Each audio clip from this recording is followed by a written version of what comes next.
एक छोटा सा बेटा, नाम था राजू। 5 साल का मासूम और प्यारा बच्चा।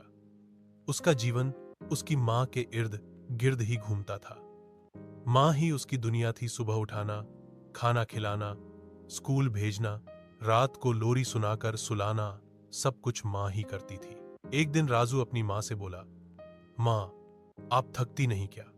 आप तो सारा दिन मेरे लिए कुछ न कुछ करती रहती हो। माँ मुस्कुराई और बोली, माँ कभी थकती नहीं बेटा, जब तू मुस्कुराता है मेरी सारी थकान चली जाती है। राजू ने सोचा, जब मैं बड़ा हो जाऊंगा तो माँ को आराम दूंगा, उन्हें कुछ भी करने की जरूरत नहीं होगी। समय बीता, राजू बड़ा हो गया, पढ़ाई पूरी की, नौकरी मिल गई और शहर चला गया। माँ गांव में ही रह गई। माँ रोज उसकी राह देखती थी, मगर राजू अब व्यस्त हो गया था।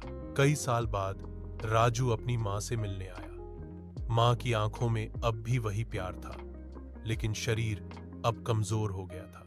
राजू ने माँ के हाथ पकड़कर कहा, माँ, अब मैं तुम्हारे लिए सब कुछ करूंगा।